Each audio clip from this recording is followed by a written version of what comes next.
बिस्मिल्लाहिर्रहमानिर्रहीम, अस्सलाम वालेकुम। मैं गौहर बट शास्ता के प्लेटफॉर्म से आपकी खिदमत में हाजिर हूँ। सबसे पहले दरख्वास्त है कि चैनल को सब्सक्राइब कर लें और बेल आइकन का बटन ज़रूर दबा दें ताकि आप तक मेरा वीलॉग पहले पहुँच सके। ख़बरें हैं दो, एक तो है मियाँ नवाज शरीफ क्या करने जा रहे हैं और उनका क्या अब वो तरीक़ेकार इख्तियार करेंगे, किस तरीके से हुकूमत पर दबाव बढ़ाएंगे और आगे क्या मामलत करेंगे, उसके ऊपर बात करनी है। और दूसरा ये है कि मियाँ नवाज शरीफ साहब के जो गवाह हैं उनकी आज़ादियाँ जो है ना वो ख़तरे में पड़ गई हैं। वो क्या मामला है, इन दोनों पे मैं बात करूँगा। लेकिन उससे पहले मैं आपको अर्ज़ करूँ, कल जियो टीवी के ऊपर मैं ये देख रहा था कि जो मुशीर ख़ज़ाना हैं उनके तर्जुमान हैं मुज़म्मल असलम साहब, वो एक प्रोग्राम में बैठे हुए थे और उस प्रोग्राम में ज़ाहिर है कि इकॉनमी के ऊपर बात हो रही थी। इकॉनमी की गल्लां मैं ज़रा घट समझ आती हैं, जो ख़ास तौर पे वो जो हुकूमती बातें होती है वो मुझे समझ नहीं आती। मुझे ज़्यादा यही समझ आता है कि आज रोटी का रेट की गया, आज आटे का रेट की गया, क्योंकि ज़ाहिर है मैं ना इकॉनमिस्ट हूँ, ना ही मुझे कोई इतनी वो क्या कहते हैं अल्फाज के गोरख धंधे समझ आते हैं। मैं तो सीधे सीधे ये बात जानता हूँ कि अगर आम आदमी की परचेजिंग पावर कम हुई है तो इसका मतलब महंगाई बढ़ गई है, अगर आम आदमी की परचेजिंग पावर बढ़ी है तो इसका मतलब महंगाई कम हो गई है। ये एक सिंपल सा फार्मूला मैंने किसी उस्ताद ने 30 साल पहले दसिया सी, मैं उसी पे सारे पैमाने जो है ना हर शय उसी पैमाने के ऊपर नापता हूँ महंगाई के हवाले से। अब वो अपनी मुज़म्मल असलम साहब ज़ाहिर नौकरी कर रहे थे, वो अपनी नौकरी कर रहे होंगे कि जनाब ये देखें जी एक्सपोर्ट इंज बढ़ गई तो इंपोर्ट इंज घट गई तो जनाब है जरा ना गंदम की फसल में असी इंज कर लिया तो असी जनाब चीन तो यह कर लिया और बाहर से जनाब वो बड़े पैसे आ रहे हैं, बड़े डॉलर आ रहे हैं। इस तरह की बातें वो कर रहे होंगे, गोली शोली करा रहे होंगे, उनका ख्याल होगा। हो सकता है उनकी गोली में कुछ लोग आ भी जाते हैं। लेकिन वाक़या ये है कि जनाब मुज़म्मल साहब जो हैं वो जब बात कर रहे थे, कैमरा उनके ऊपर था और वो मुसलसल साथ कुछ खा रहे थे। शायद कोई, मेरा ख्याल है कि चूँकि इस्लामाबाद में बैठे होंगे तो वहाँ पर ठंड बड़ी है तो कोई ड्राई फ्रूट खा रहे हों और ज़्यादा यही इम्कान है कि चलोगोज़े खा रहे होंगे, क्योंकि चलोगोज़ा जो है ना वो तोड़ना बड़ा मुश्किल है, तो दांतों के साथ भी तोड़ने की शायद कोशिश कर रहे थे। वो क्लिप है, आप देख लीजिएगा। मैं कोशिश करूँगा कि वो क्लिप जो है यहाँ पे चल जाए, वरना स्ट्राइक ना आ जाए कहीं, विंडो में शायद चला भी दें प्रोड्यूसर साहब। लेकिन मैं ये कहना चाहता हूँ कि वो जो उनका वो सीन था ना, आप यकीन करें मुझे बहुत सारे लोगों ने मुझे कहा कि यार ये ना ये जो खा रहे हैं हमें लगा जैसे ये हमारा खून खा रहा है, हमारा गोश्त चबा रहा है, गरीबों का साथ की हड्डियां चबा रहा है ये शख्स। क्योंकि लोगों ने यार मतलब खाने दे वांदे पे ने, लोगों के पास पैसे नहीं है, सर्दी आ रही है, आप यकीन करें लंडा बाज़ार भी जो है ना वो सूना पड़ा हुआ है। लोगों के पास पैसे नहीं कि अपने बच्चों का तन ढांपने के लिए लंडे बाज़ार से चीज़ें ख़रीद सके। ये आलम है। मैं चूँकि इसी कम्युनिटी से ताल्लुक़ रखता हूँ, मैं माशरे के उस तबके से ताल्लुक़ रखता हूँ जो कि पिसा हुआ तबका है, जो कि काम करके मेहनत करके कमाने वाले लोग हैं, तो इसलिए मुझे ज़्यादा तकलीफ़ होती है। और मैं आपको बताऊँ कि हम 20-21 करोड़ हैं इस 22-23 करोड़ में, हम कम नहीं हैं। सो अपनी स्ट्रेंथ को ज़रा समझें। तो ये वो कर रहे थे। मुझे एक वाक़या याद आ गया, हम रोज़नामा ख़बरें में हुआ करते थे जी, 92 में ख़बरें निकला था और निकलने के शायद 1 महीने बाद ही वहाँ पे तनख्वाहें लेट होना शुरू हो गई थी।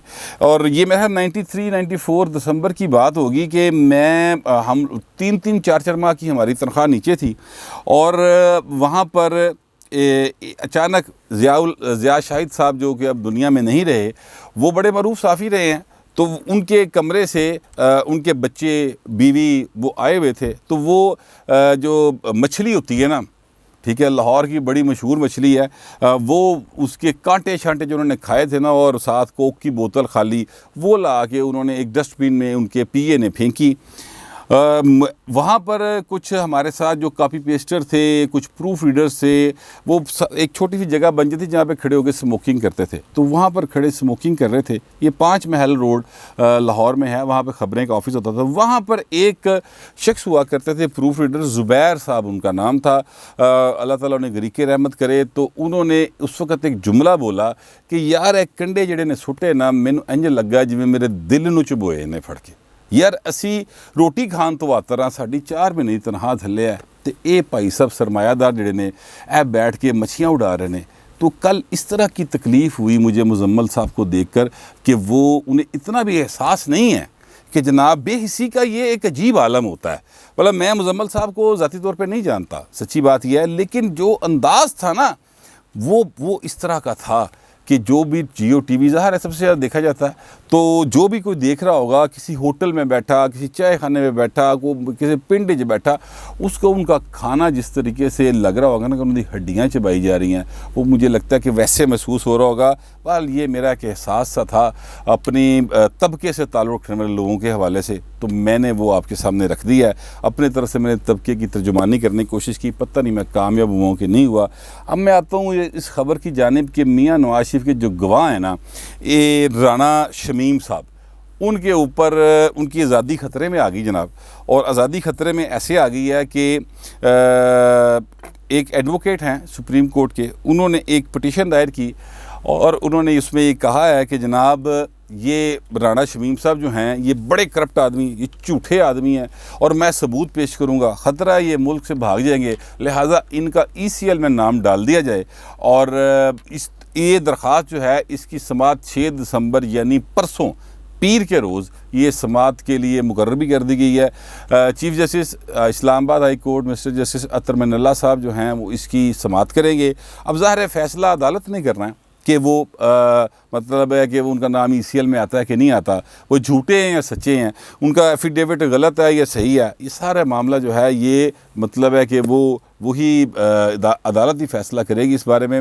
मैं तो कोई हतमी राय नहीं दे सकता, लेकिन मैंने देखा ये है कि जो भी अपोजिशन में होता है और उसके हक़ में अगर कोई गवाही देने की कोशिश करे या हुकूमत वक्त को थोड़ा सा टफ टाइम देने की कोशिश करे तो उसकी आज़ादियाँ जो है ना या उसकी मतलब उनकी आज़ादियों पर कदगन आ जाती है, फ्रीडम ऑफ मूवमेंट पे आ जाएगी, उनकी माशी उन पर पाबंदियाँ लगनी शुरू हो जाएंगी, मुख्तलिफ हवालों से तंग तुंग किया जाता है। तो राना शमीम साहब जो हैं वो अपना अब उनका अदालत में केस चला गया, ज़ाहिर है वो ख़ुद चीफ जज रहे हैं, वो कानून को अच्छी तरह से समझते हैं। उनके साहबजादे जो हैं वो भी सुप्रीम कोर्ट के वकील हैं, तो वो वैसे जिस तरह की बातें करते हैं पता नहीं वो कैसे वकालत करते होंगे और किस तरह से रिलीफ दिलाते होंगे अपने क्लाइंट्स को।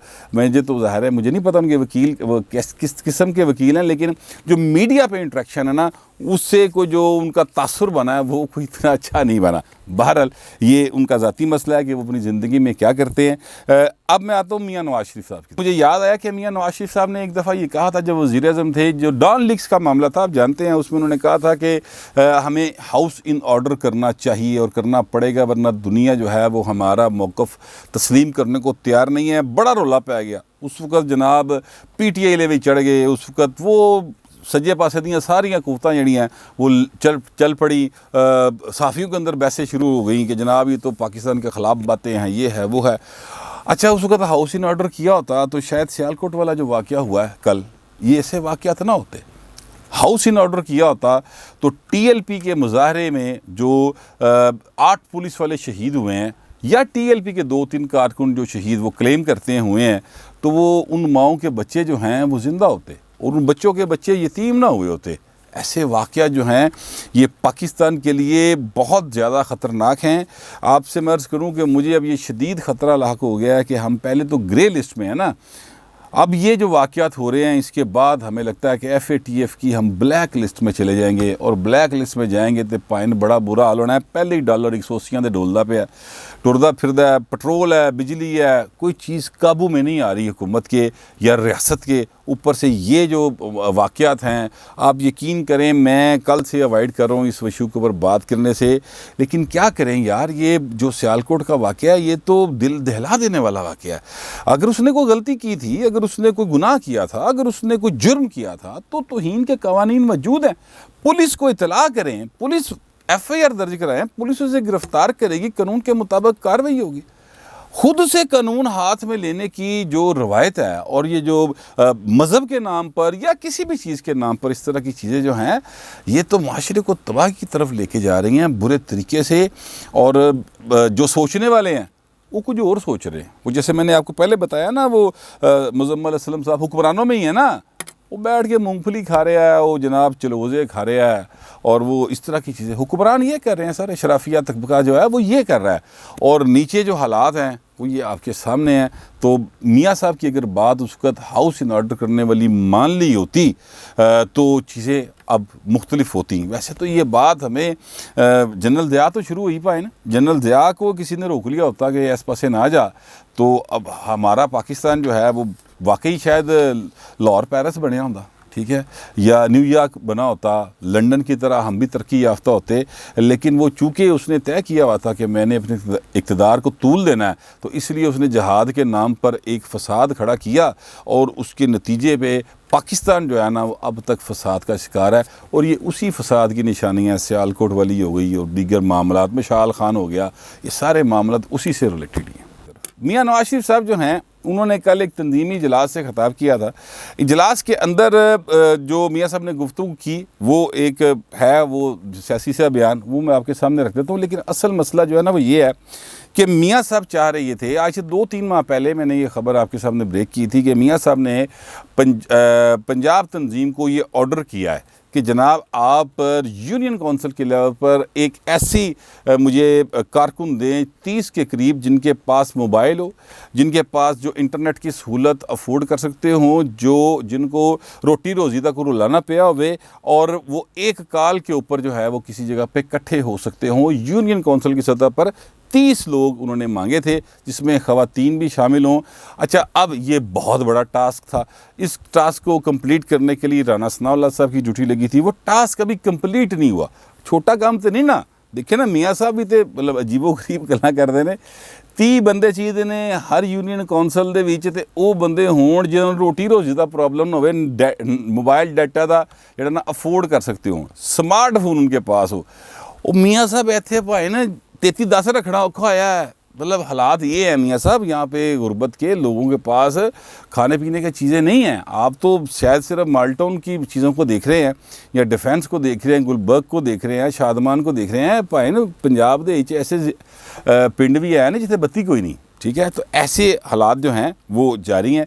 तो मियाँ साहब को इस पे आया काफ़ी गुस्सा और मियाँ साहब ने ले ली जनाब कल क्लास। उन्हें कहा यार तुसी ये चीज़ां जड़ियां ना मैनू ना सुनाओ कि उत्ते ये थोड़ा जिहा रह गया, थोड़ा जिहा रह गया, आप ये कंप्लीट करके 13 तारीख आखिरी दी है, 13 दिसंबर उन्होंने कहा जी कंप्लीट करके मुझे बताएं। और मियाँ साहब ज़रा एक्टिव हो गए हैं। मैं आपसे अर्ज़ करूँ कि मियाँ के दिमाग जो ना कोई वड्डा प्लान है वो शेयर नहीं कर रहे किसी के साथ भी, क्योंकि ये जो एक अलग से तंजीम बनाने की उन्होंने बात की है ना, ये एक्टिव कारकुनों की, ये कोई किसी चीज़ का पेश खैमा है। लगता ये है कि मियाँ साहब कहीं कॉल दे देंगे जनाब मैं लाहौर एयरपोर्ट पर लैंड कर रहे हैं, सारे जने पहुँच जाए, वो मियाँ साहब के साथ एक व्हाट्सएप में राब्ते में होंगे। तो जब मियाँ का आर्डर जाएगा या मियाँ का हदायत जाएगी तो फिर ज़ाहिर 30 बंदे जड़े ने वो निकलेंगे घरों, उनके साथ 30 और निकलेंगे, तो फिर तो भाई ना एक इनकलाब की सूरत हाल बन जाएगी।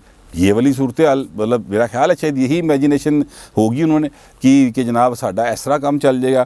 लेकिन मियाँ साहब उनके ऊपर नहीं रहे हैं, सिर्फ पंजाब तंजीम के ऊपर या अपने भरा दी गल्लां दे उत्ते। मेरी इतलात के मुताबिक मियाँ साहब ने डिविजनल सदर तक और सेक्रेटरी तक जो है वो राब्ते करने शुरू कर दिए हैं। उनसे पूछ रहे हैं कि एक से फ़ोन करके कि यार की बनया, तेरी डिवीजन दे किन्ने बंदे इकट्ठे किए ने, तेरे सैकटरी ने की किया, फिर ज़िले सदूर से भी राब्ते कर रहे हैं। तो मियाँ साहब एक्टिव दिखाई दे रहे हैं। मैंने कल कुछ बातें जो हैं वो आपके सामने रखी थी, गोशगुजार की थी, कुछ डॉट्स थे जो मैंने मिलाए थे।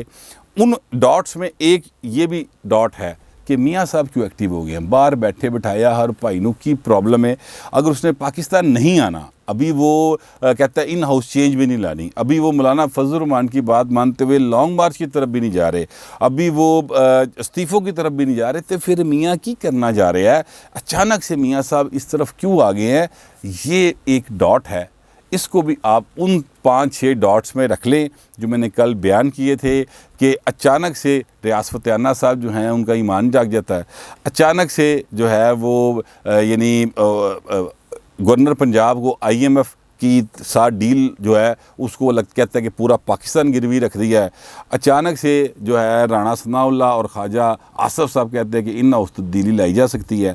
तो अचानक से ये मियाँ नवाज शरीफ साहब जो हैं उनको ख्याल आता है कि मैं यूनियन कौंसल दी हत्या कर 30 बंदे के सन की बने, और वो खुद एक्टिव हो जाते हैं। तो ये कुछ डॉट्स जो हैं ना, ये अगर आप इनको एक सीक्वेंस में देखें तो चीज़ें जो हैं वो शायद कोई शेप इख्तियार कर लें। अभी एक वेग सा खाका दिखाई दे रहा है, अभी कुछ बात कन्फर्म दिखाई नहीं दे रही, लेकिन लगता है कि ये दिसंबर जो है ना ये काफ़ी भारी रहने वाला है। मौजूदा सिस्टम के जो फ़ायदा उठाने वाले लोग हैं ना हुकूमती, उनके ऊपर भारी रहेगा, और जनवरी जो है शायद उनके लिए चीज़ें को मज़ीद डिस्टर्ब हो जाए। मेरा ये ख्याल है, मतलब मैं कोई वो नहीं हूँ, अपना नजूमी नहीं हूँ कि कट ऑफ डेट दे दूँगा फ़लाँ तारीख को ये हो जाएगा। हाँ, एक डेट मैंने दी हुई है और वो मैंने कहा था 20 नवंबर के बाद से चीज़ें जो हैं वो आप ज़रा देखिएगा और उसमें महीना डेढ़ लगेगा। तो अभी तो 14 दिन गुजरे हैं भाई, 20 तारीख लगे हैं, ठीक है, 14-15 दिन, तो डॉट्स जो है वो नुमाया होना शुरू हो गए हैं। आगे आगे देखिए होता क्या, आप भी इंतज़ार करें, मैं भी करता हूँ। फिलहाल इतना ही, मिलते हैं अगले व्लॉग।